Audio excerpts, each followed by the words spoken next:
Hey guys, this is Stuart and I'm super excited to be doing this video for you today. I'm on my way right now to a local cafe, well, I'm going to have a beer, to meet one of our members, Mr. Dan Holloway. And I'm particularly excited about doing this video because Dan's actually been with us for less than a year.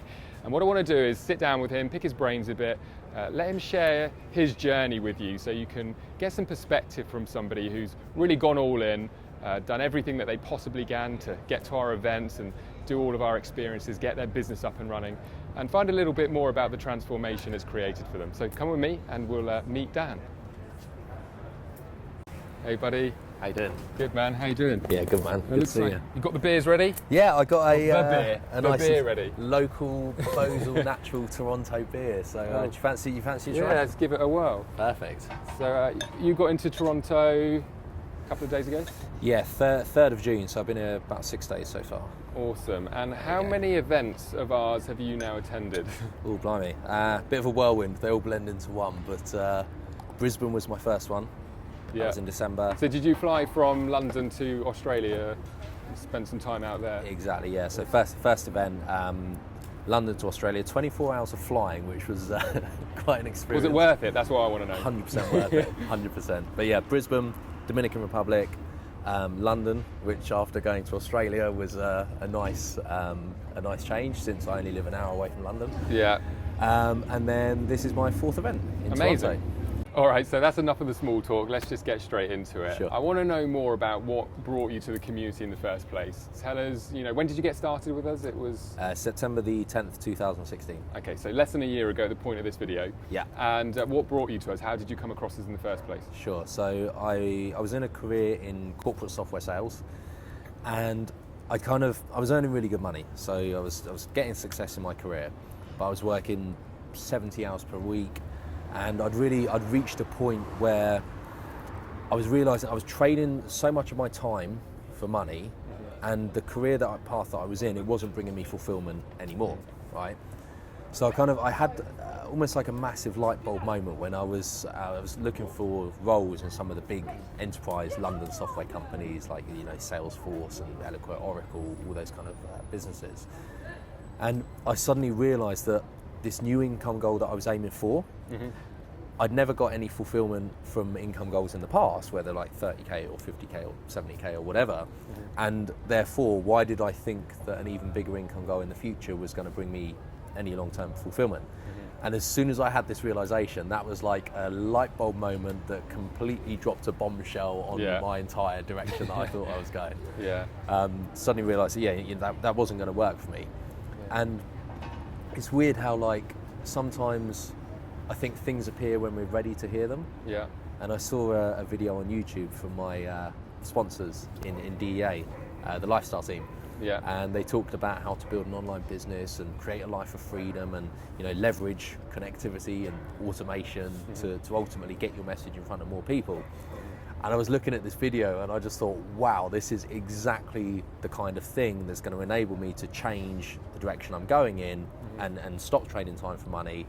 And so for me, that was really the turning point. It was reaching that point of realizing that, I'm not going to reach fulfillment working 70 hours per week for someone else, understanding that it was possible to create what I wanted to create, and then really just taking that leap and just getting involved, and then the rest is history. So awesome. So tell me a little bit about the leaving your job. You'd done that just before finding us, had you, or as the point of finding us? Like that must have been quite a big move. Like for most people, the fear of not having a job is one of the most feared things.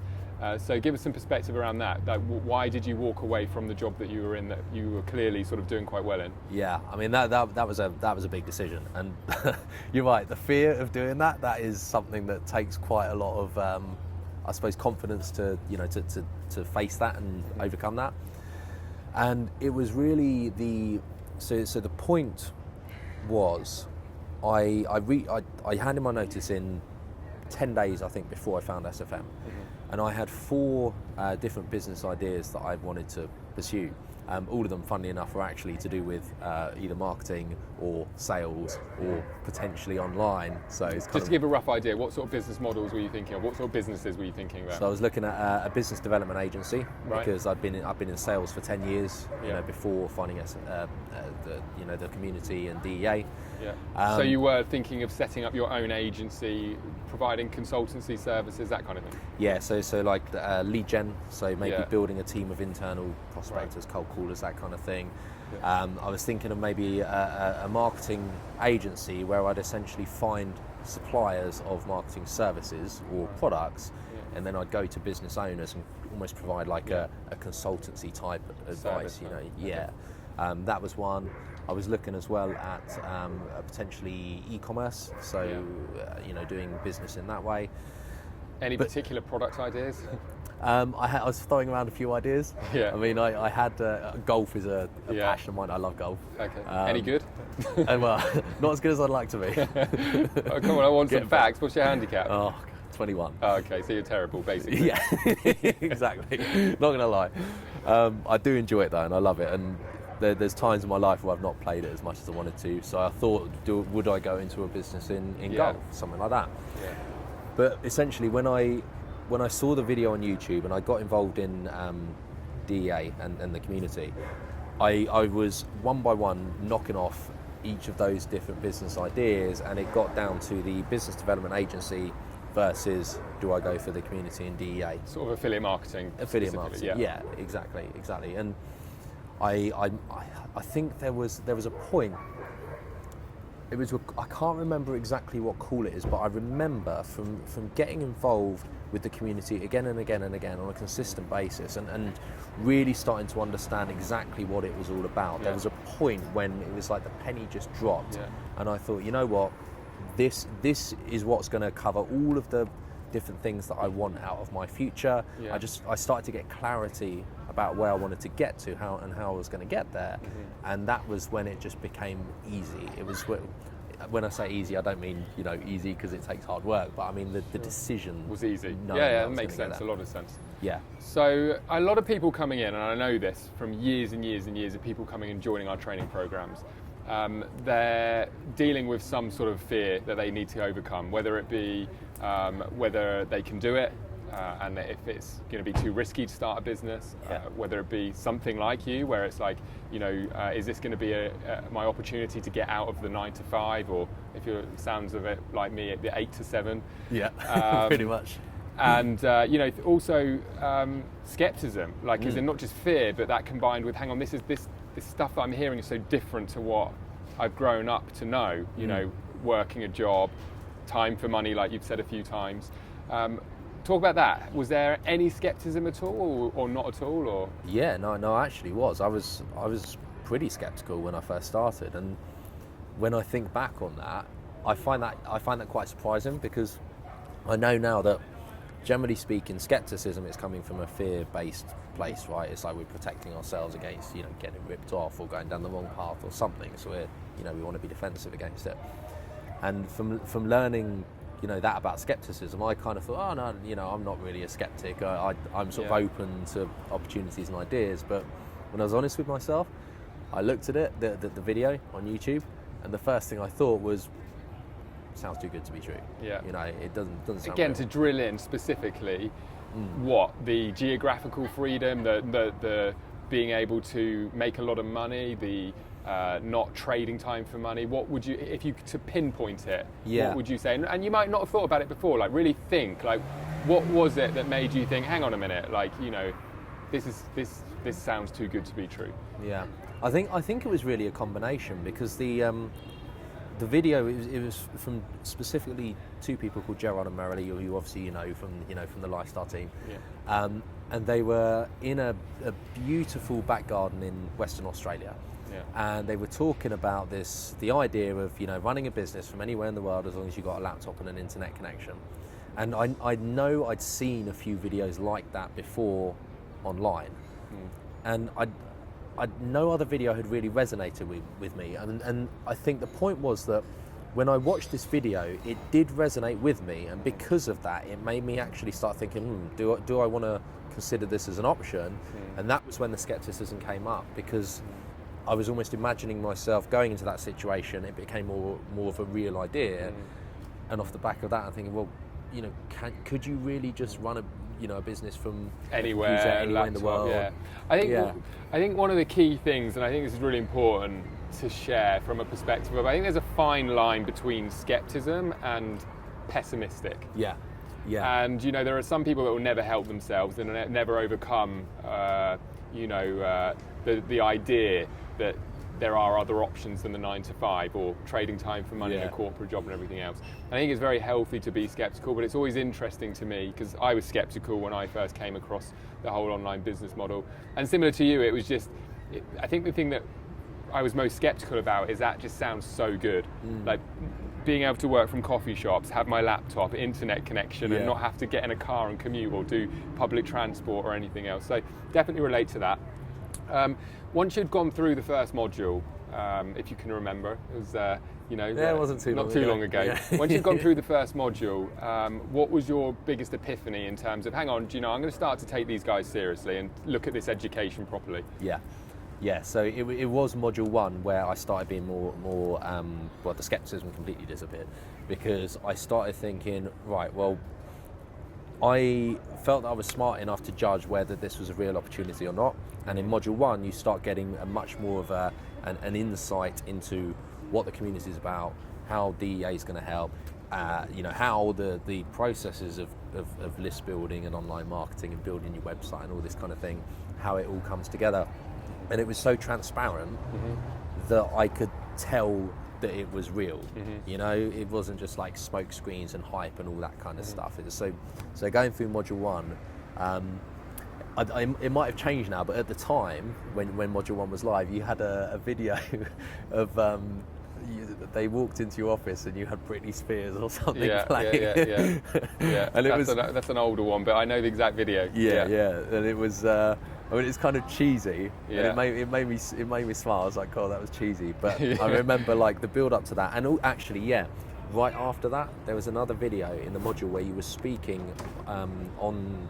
I don't think it was on stage, but it was in a private sort of room with a bunch of people, and the way that you were coming across live while presenting to people, I was like, right, okay.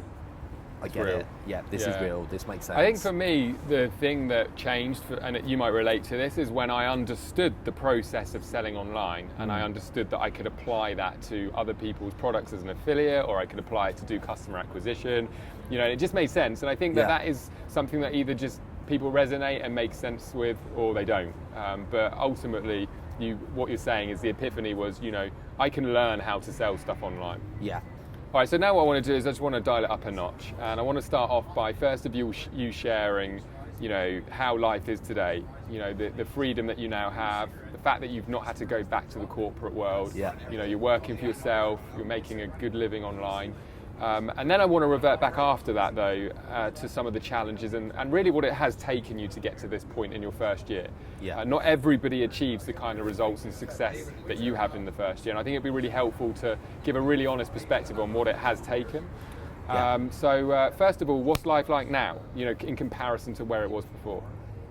In comparison, I mean, it's such a different contrast, and I sometimes, it sounds so cliche, but I sometimes almost have to like pinch myself to, I still do, and I'm like 10 years down the line. Well, okay, that's good to know. It's probably not going to stop then. But it's such a contrast, and I look at my friends, from when I was in that kind of corporate rat race and that lifestyle, and they're all still doing the same thing, obviously, and it's just like, it's so hard to explain because everything is different. It's like it's not like you've maybe changed one part of your life. Like, for example, you've worked out and you've got more in shape, and you go, "Oh, life's better now because I'm more ripped and I feel better about myself." It's bigger than that. It's like your mindset about everything changes. Your business, the way you feel about yourself, the confidence that you have in yourself just through understanding yourself better through the personal development.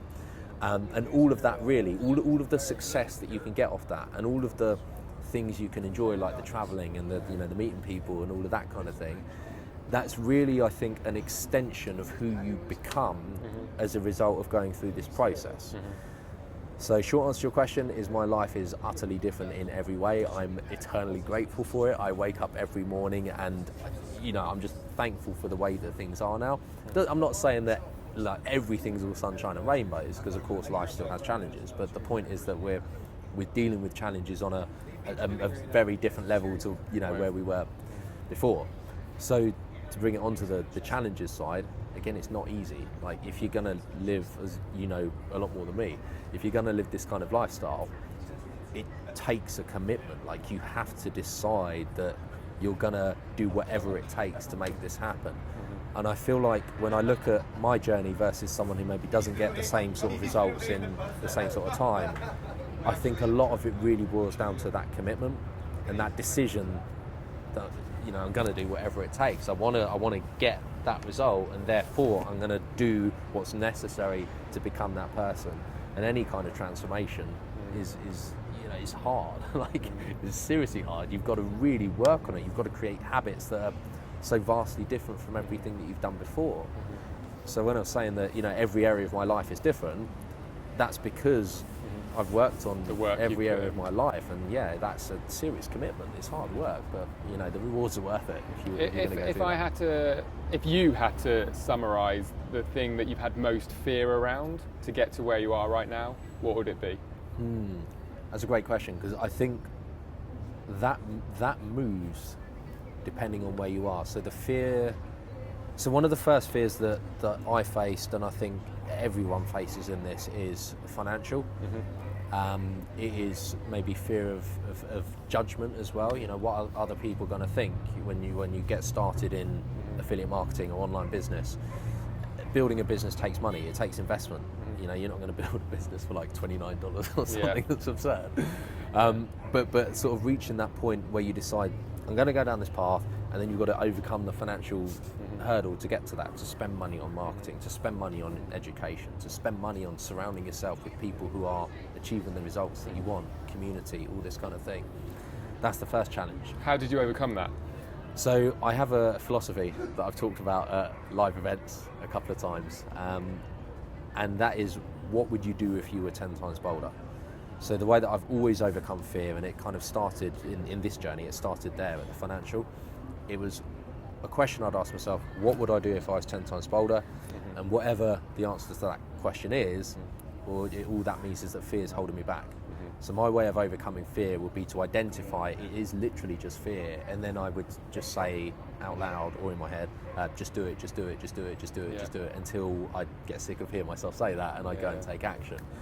And so ultimately, the fear, first of all, financial, then judgment, but all of these things, the more you make progress, through the modules, and more specifically on a broader sense, just develop yourself, the more fears you can overcome, because you have that level of belief in yourself. So I think biggest fear, difficult one to answer, because it's No, absolutely. I mean, similar to you, I actually have this same sort of thing where I always ask myself, if I achieved what I was looking to achieve, and let's say in 2 years' time from now, and I'm that person who's achieved that, whether it be lifestyle freedom or financial freedom, made my first million, whatever, driving the car that I've always wanted to drive, being able to provide the support for my family that I would always be able to provide, what would that person say to me at that point of, should I do it or shouldn't I? What advice would they give me? And I always think about, what's that future person, what's that future Stuart going to say? So it's kind of similar to what you're saying. It's like, what would I do if I was 10 times bolder? All right, so finally, if somebody is getting started, and you mentioned a moment ago, one of your fears was financial, and another of your fears was judgment. Whether it be friends or family or anything else. What advice would you give somebody in terms of that perspective of, the fear of judgment? Have you got any? So fear of judgment is, so the way that I see it is when we're overcoming, or when I was overcoming fears, it was almost like a threshold, right? So if my desire to achieve the result was, let's say, higher than the fear that I had to overcome, well, I knew that I was going to overcome it because this is more important. And so with fear of judgment, I think the way to overcome fear of judgment is to get crystal clear about what you want to achieve and why you want to achieve it. And once you know that and you're tapped into how important that is to you, if you have the philosophy of, look, there's nothing on this planet that's going to stop me from doing this, the idea that someone might judge you or, you know, criticize you or something like this, it suddenly starts to disappear. Yeah. It's not that important anymore. And we'll often, I think, when we're not focusing on what something really means to us, or we're not really clear about what the fear is in the background, it becomes like this great big, you know, thing that will make a serious issue in our minds. So I'd say for someone looking to overcome fear of judgment, get crystal clear about what you want to achieve and why you want to achieve it. And if it is important to you, genuinely, sincerely important to you, then, well, you've just got to overcome that fear of judgment. You just do it. Anyway. Yeah. Yeah. And it becomes a lot easier to do it once you reach that point. Awesome. All right, finally, this is the last thing. If you had to choose one word that summarised the journey, the experience, and where you're at right now, what would that one word be? So many words, Stuart, that I could pick. Awesome. Well, on that note, awesome, man. It's been great to have this chat with you. Thank you, my friend. Look forward to seeing your continued journey 100%. in this entrepreneurial world that we're all in. Absolutely. Thank Cheers, you, Stuart. man. Nice talking to you. No worries, man.